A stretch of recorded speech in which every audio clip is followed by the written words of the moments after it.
The night Caitlin Clark's story shifted from fairy tale to cautionary tale didn't happen with a buzzer beater or some highlight play. It happened slowly, painfully, with every shove, every ignored whistle, every corporate slight wrapped in a press release.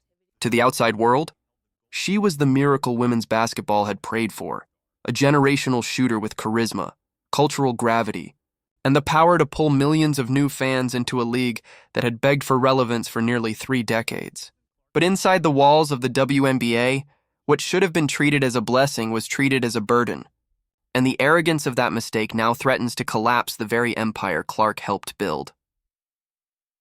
From the moment she stepped onto a college floor, Clark was bigger than her box score.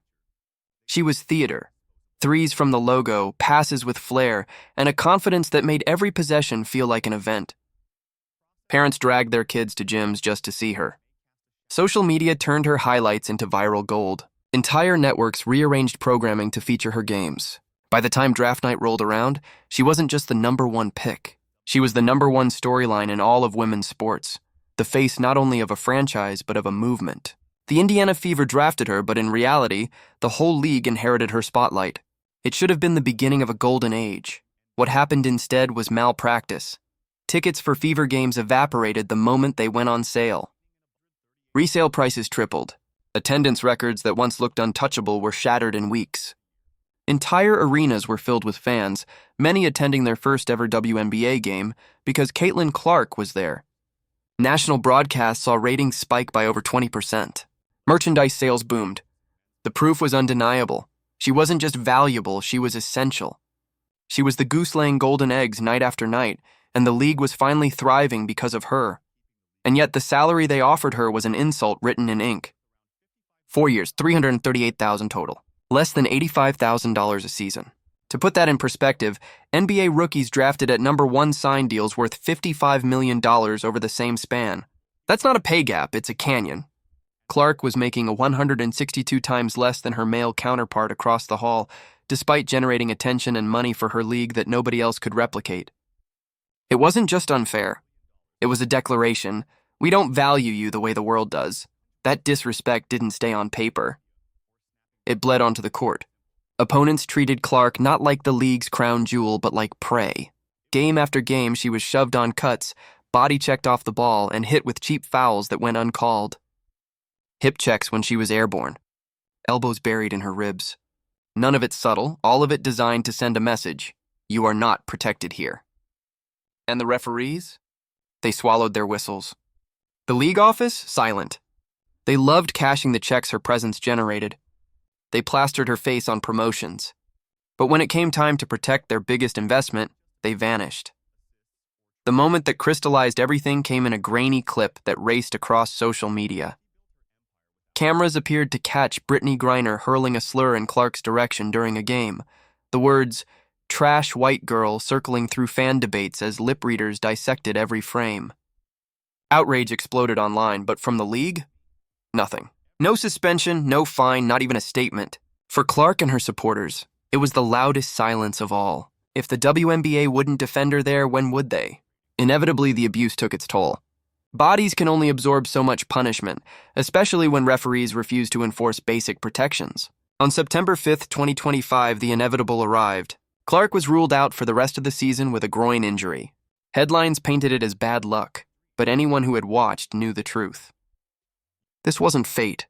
This was negligence. Months of unchecked hits and ignored fouls piling up until her body finally gave out. The WNBA hadn't just lost its brightest star. They had exposed themselves as incapable of protecting the very player keeping them alive, and that's when the story flipped. Because what the WNBA saw as a setback, Clark saw as leverage. She didn't need to scream into microphones or lob accusations on Twitter. She simply had to sit still and watch as the sharks began circling. Rival leagues, billionaire investors, cultural icons who understood what the WNBA didn't. Caitlin Clark wasn't just a player. She was an industry. And if the WNBA couldn't treat her like it, someone else would. The first move came from Unrivaled, the new 3-on-3 league spearheaded by Brianna Stewart and Nafisa Collier. Their offer wasn't just salary, it was respect. Over $1 million per season, plus something unheard of in women's basketball. An equity stake in the league itself, ownership, partnership, control. They weren't asking Clark to just play for them. They were inviting her to help shape the future. In one swoop, they gave her something the WNBA never had, a seat at the table. But the bombshell came from outside the sport entirely. Ice Cube and his Big Three League stepped in with an offer that blew everything wide open, $15 million for a 10-week season. Not 4 years, not 40 games, 10 weeks. That figure didn't just outbid the WNBA, it humiliated it. The league that had Clark chained to an $85,000 salary suddenly looked like a clown show compared to a rapper-turned-entrepreneur who understood her market value better than the suits running women's basketball. $15 million wasn't just money. It was a declaration to the world. This is what she's worth, and the WNBA doesn't get it. The optics were devastating. Fans who had already seethed over her mistreatment now had proof in dollars and cents. Sponsors who once lined up behind the league began to question its competence. And Clark, sitting on the sidelines rehabbing, suddenly realized she didn't need the WNBA at all. The WNBA needed her. That's the essence of her revenge. Not in words, but in leverage. By enduring their neglect, by surviving their exploitation long enough to show her true value, she turned the tables. The league thought they had her boxed in with a rookie contract. Instead, she now controls the future of women's basketball. With every offer from rival leagues, with every headline about disrespect, her power grows. She doesn't have to leave. The threat that she could is enough to terrify the WNBA. Every negotiation, every broadcast deal, every sponsorship conversation, they all have that $15 million number hanging in the air like a storm cloud. And the worst part for the league? They brought this on themselves. Clark gave them everything: ratings, revenue, relevance.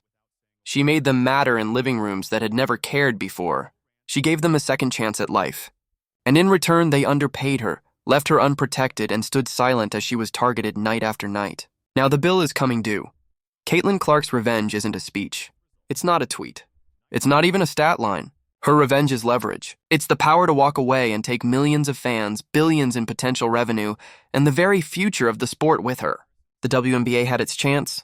They had their savior, and they fumbled it. The only question left is whether Clark stays loyal to a league that disrespected her, or whether she walks, taking her empire with her.